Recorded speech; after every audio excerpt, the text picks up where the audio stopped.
弟兄姐妹早安，感谢主啊！我们又是我们读圣经的时刻，这个时刻是非常宝贵的。当我们读神的话，我们就是与我们的主相连结。我们一起来读，今天要读7章，约翰福音第7章37节到52节。37节，我们一起来读。节期的末日就是最大之日，耶稣站着高声说：人若渴了，可以到我这里来喝。信我的人，就如经上所说，从他腹中要流出活水的江河来。耶稣这话是指着信他之人要受圣灵说的。那时还没有赐下圣灵来，因为耶稣尚未得着荣耀。众人听见这话，有的说这真是那先知，有的说这是基督，但也有的说基督岂是从加利利出来的吗？经上岂不是说基督是大卫的后裔，从大卫本都乡伯利恒出来的吗？于是众人因着耶稣起了纷争，其中有人要捉拿他，只是无人下手。差役回到祭司长和法老亚利赛人那里，他们对差役说：你们为什么没有带他来呢？差役回答说：从来没有像他这样说话的。法利赛人说：你们也受了迷惑吗？官长或是法利赛人，岂有信他的呢？但这些不明白律法的百姓是被咒诅的。内中有尼哥底母，就是从前去见耶稣的，对他们说：不先听本人的口供，不知道他所做的事，难道我们的律法还定他的罪吗？他们回答说：你也是出于加利利吗？你且去查考，就可以知道加利利没有出过先知。那弟兄姐妹，你就知道人是有多大的这个偏见跟傲慢。那其实加利利的确有出过先知的。那这个他们呢，这个愤怒到一个地步，他们对这些百姓，甚至说，他说这不明白律法的百姓是被咒诅的。那弟兄姐妹，你就看见他们搞错了，他们真的搞错了。每一个人都需要耶稣基督的救恩。这些法利赛人他们不晓得他们在做什么做什么。那今天我们要看见最伟大的话，就是耶稣在节期的末了，这个最大就是最大之日，耶稣站起来高声说。那这个时刻是什么时刻呢？就是他们的住棚节。那他们的住棚节有7天呢，到了第8天，住棚节已经过了，但是第8天是最重要的一天呢，是最大的日子。那这7天他们做什么？他们有他们很重要的每一天要做的事情，就是他们要拿着这个金的器皿呢，到西罗亚池子去打水，或者到城外的基路溪去打水，然后把水拿来，然后在圣殿中呢聚集的敬拜人的面前呢，把这个水倒出来那他们在回家的路上，就一面带着这个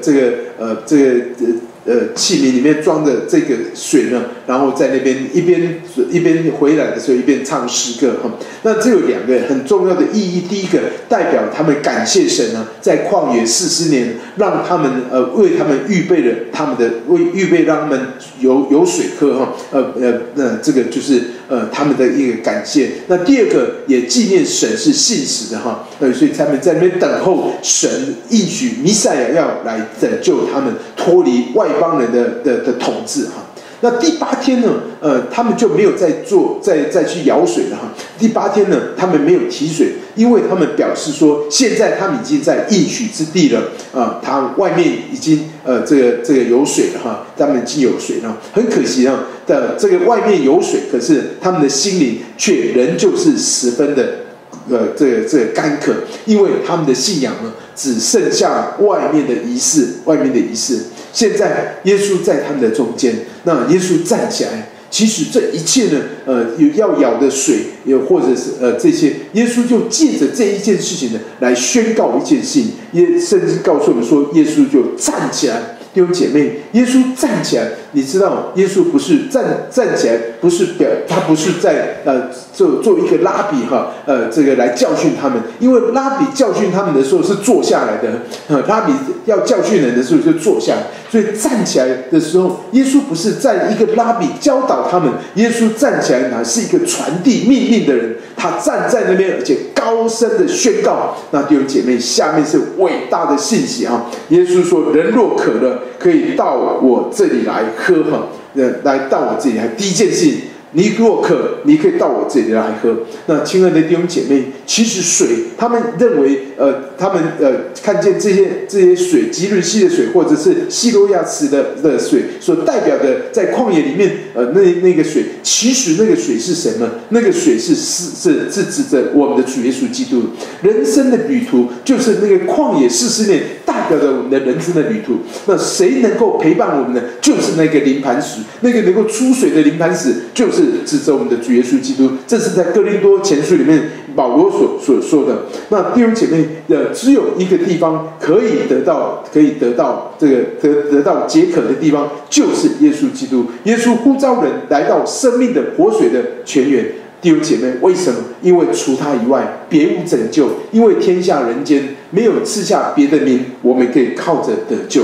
那弟兄姐妹，还不是停在这里，请记得下面他说了更重要的话。他说：“信我的人。”所以弟兄姐妹，怎样的人是信耶稣的人？就是你觉得你有需要。干渴就是一个心灵的需要，你有需要，不管是身体的需要这个心灵的需要，你只要来到这里来喝，这就是信耶稣。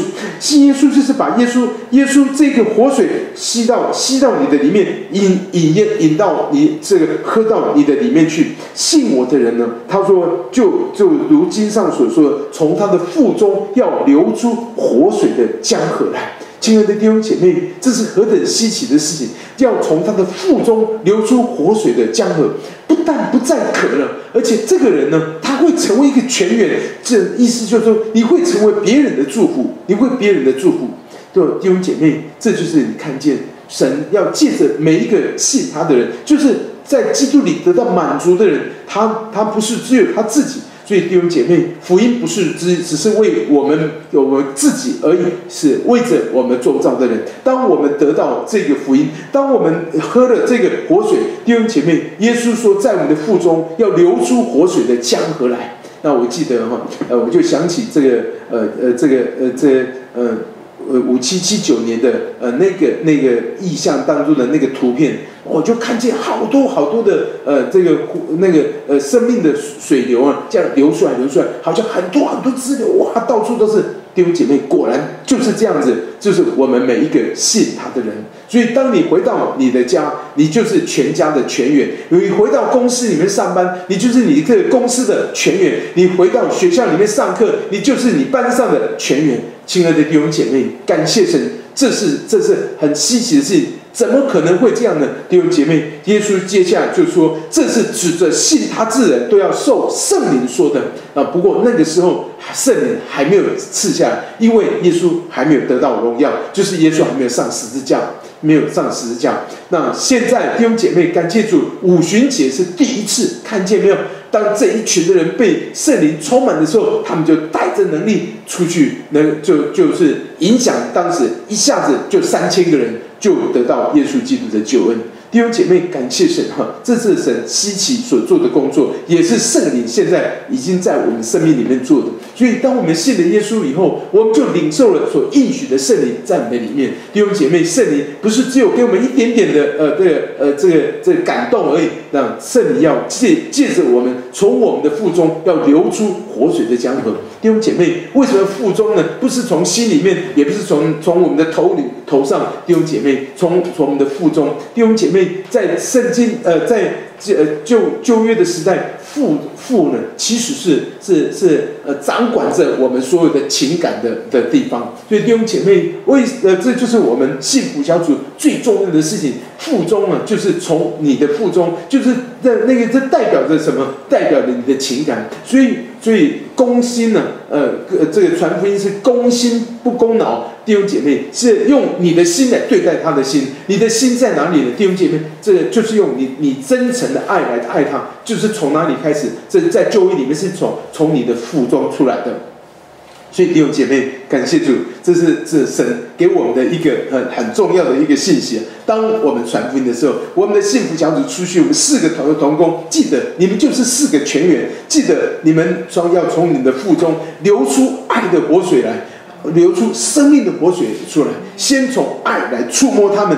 弟兄姐妹，多么奇妙！这不是你我能够做到，谁做到呢？就是圣灵在你我的里面。所以弟兄姐妹看见没有？很多的人是因为我们在前些日子看见很多的见证，有些人的先生呢，是因为看见他的太太改变了，他就来教会瞧瞧到底发生了什么事情。有父亲呢，看见儿子改变了，或者儿子看见父亲改变，他就来愿意来教会。说上帝恩膏在我们的身上。弟兄姐妹，感谢主，我们再来读一次好不好？这个37节，节期的末日就是最大之日。耶稣站着高声说：人若渴了，可以到我这里来喝。信我的人，就如经上所说，从他的腹中要流出活水的江河来。弟兄姐妹，这一句话在当时还没有完全的实现，现在已经完全的实现在我们的中间。上帝祝福你，记得你的腹中要流出活水的江河来。阿们。